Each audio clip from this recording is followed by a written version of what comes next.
Today we are going to have a look at Android P on the OnePlus 6 and guess what we have today.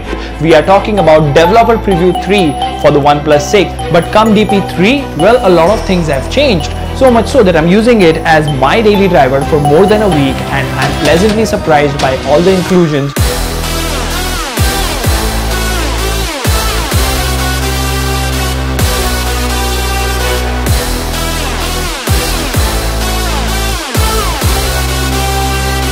Hey guys, welcome to another video, and today's video is going to be very exciting because Android 9 is officially out and there has been a lot of speculation in the last few months. Exactly around 5 months back, Google started releasing developer previews 1, 2, 3, 4. We've got a few of them on the OnePlus 6, some on the Nokia, some on the Mi Mix 2S, and a lot of them on the Pixels and the Essential phones. But guess what? The days of beta testing are over. Android P or Android 9 is now official and a stable release for this is available. So today's video is going to be all about the features and all the things that have made it into the final version of Android P, and we will also talk about some leading devices and when we should expect those updates to happen. But before we begin, if you haven't already, please subscribe and hit that notification bell icon so that you get notified every time I upload a brand new video. At the same time, here's a card to my second channel, that is Kratos390. Go ahead and check that channel out as well. Now without further ado, hello awesome people, welcome to Smartphone Tutorials. My name is Kailash. Let's get going.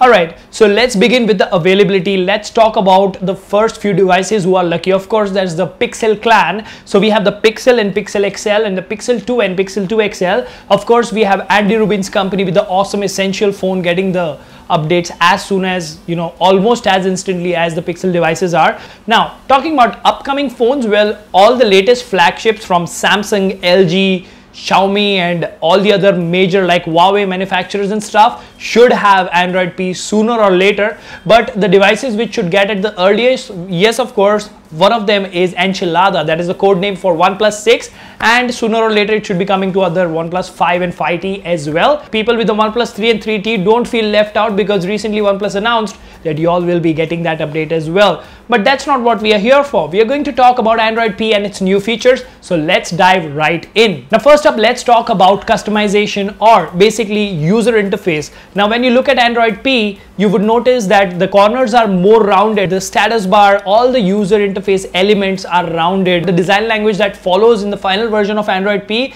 is very subtle and looks very slick. Apart from that, if you have a look at settings, you now have a dedicated theme option. Earlier, the only option in Oreo that was available was based on the wallpaper. The user interface or the software would decide that you want a dark theme or a light theme. Now you can actually choose light, dark or wallpaper based. Now talking about the subtle UI changes, the volume bar or the volume slider as you would call it is now available right next to the volume rocker, which makes a lot of sense and it actually makes using your phone much easier. At the same time, it is vertical instead of being horizontal, and you have a new connected menu for Bluetooth devices as well. At the same time, there is a very short and intuitive way to turn your phone into silent mode. You can press power plus volume up and the phone would go to silent or vibrate, and that is a very neat addition by Google. And if you have auto rotate turned off and if you were to go to landscape mode, you get a quick switch button that will allow you to move the phone's screen from portrait to landscape without actually enabling that option,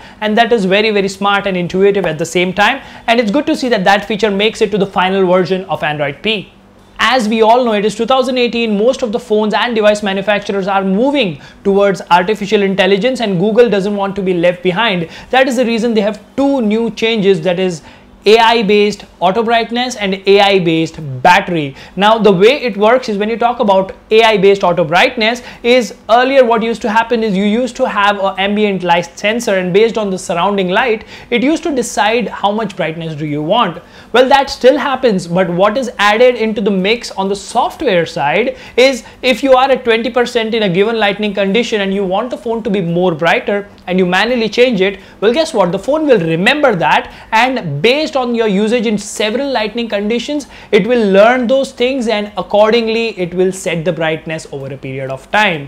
Now the same thing goes for artificial intelligence or AI based battery as well.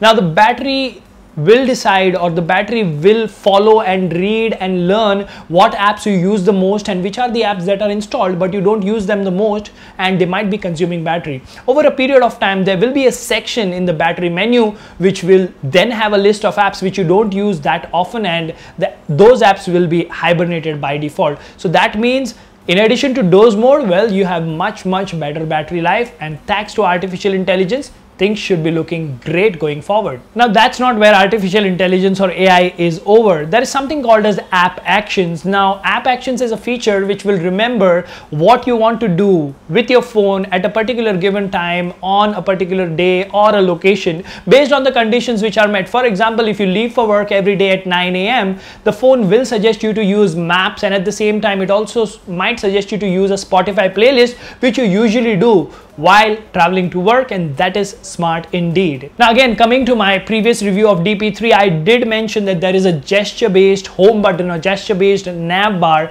that is available in Android P for the Pixel devices, and well, guess what? That makes it to the final version, and it is very impressive because you just have a small tiny bar at the bottom. If you slide from left to right or right to left, you get to see full screen previews of apps that are running, and you can do a quick switch between them. If you slide to the right quickly, well, guess what? There is a quick switch option available. So this is a gesture based system, but you have quick switch as well. Apart from that, multitasking or multi-window or split screen multitasking is still available, and it is accessible in a much easier way.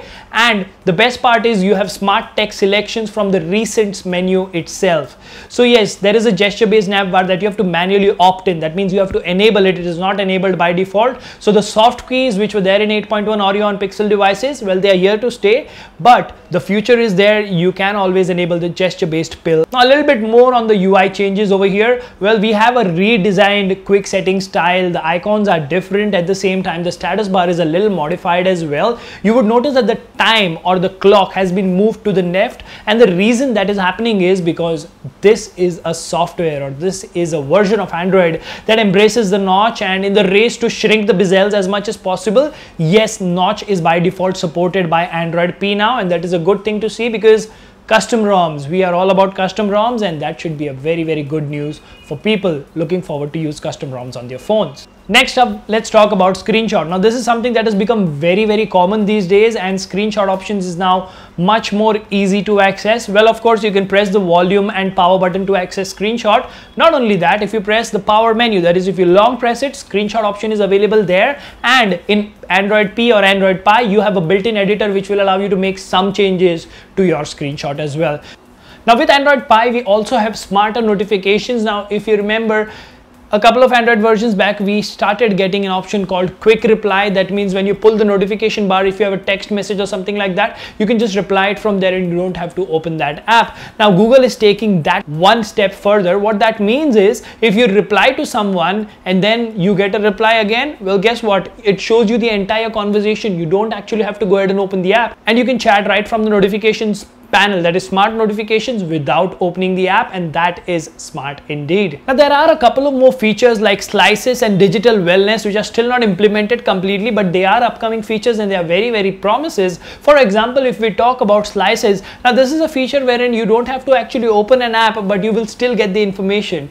Yes, you heard it right. If you were to type in the name of an app like Uber in the Google search bar, well, it will show you what is the expected time of arrival for a cab, or how much time would it take for you to reach at your most traveled destination and stuff like that. Now all this can be done using slices without actually opening the app, and that is definitely very intelligent. Now digital wellness is something that Google had promised at Google I/O, and the reason we are talking about it today is because it is moved to the beta stage. Now what that means is there will be a dedicated tool in your phone which will let you know every now and then how much time you're spending on your smartphone and what are the apps that you're most addicted to, and it will show you a graph and how it is impacting your health and stuff like that.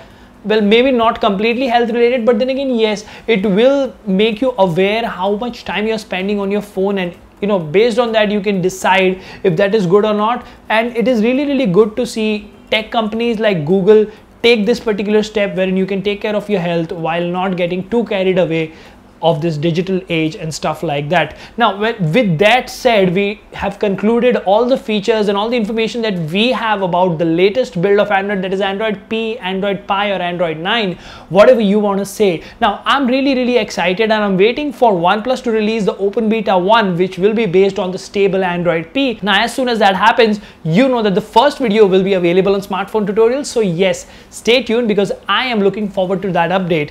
And for now, well, this is Kailash signing off at Smartphone Tutorials, and let me know in the comments section if there is anything that you loved or hated about this video, and if you liked it, definitely give this video a like. Until the next one, goodbye, take care, and keep smiling.